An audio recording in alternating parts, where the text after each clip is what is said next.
हे 3 एलिमेंट सगळ्यांनी अभ्यास केला ना, अकाउंट सगळे पास झालेत ना. बरं येस ऑर नो? मग सांगा ना, मी एक की तिने सांगितलं अर्धवट काहीतरी, तुम्ही बाकीचे बोला की. रेकॉग्निशन म्हणजे काय? What is recognition?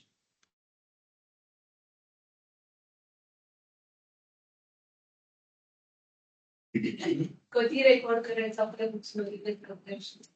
Simple, perfect. अजून मेजरमेंट म्हणजे ते सांगितलं काहीतरी, काय व्हॅल्यूला. युनिट ऑफ मेजरमेंट वेगवेगळे घेऊ शकतो का आपण? किलो, लिटर्स, मीटर, सेंटीमीटर घेऊ शकतो अकाउंटिंग करताना. अजूनपर्यंत नाही घेतले आपण. का? मनी measurement concept.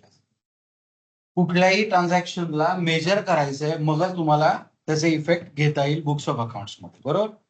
And as she said is very correct that recognition means when you are recording the transaction in the books of accounts. Disclosure means how you are presenting it in the financial statement. जसं आत्ताचा event मी एक सांगितलं, service टॅक्सची notice, तो event तुम्ही balance शीटला कुठे दाखवू शकता का? नाही. तुम्ही नोट्स टू अकाउंट मध्ये लिहू शकता का? हो, लिहू शकतो. कंटिंजेंट लायबिलिटी मध्ये दाखवू शकतो? हो, दाखवू शकतो. इथे लक्ष. आता रेकॉर्डिंग ऑफ ट्रान्झॅक्शन हे फार महत्वाचं आहे. रेकॉग्निशन हा फार महत्वाचा पार्ट आहे. On which date you are going to recognise it, ह्याच्यावरती सगळी पुढची रामकथा आहे. आणि इथंच सगळा गडबड होते. म्हणून सगळ्या पेनल्ट्या जर तुम्ही वाचल्या तर ह्या सगळ्या पेनल्ट्या बेसिक वर येतात रेकॉग्निशन. तुम्ही ट्रान्झॅक्शन उशिरा रेकॉर्ड केलं तर तुम्ही उशिरा टीडीएस कापला, तुम्ही उशिरा आयटीसी घेतला, सगळ्यावरती तुमची लायबिलिटी क्रिएट होते, पेनल्ट्या क्रिएट होतात, इंटरेस्ट क्रिएट.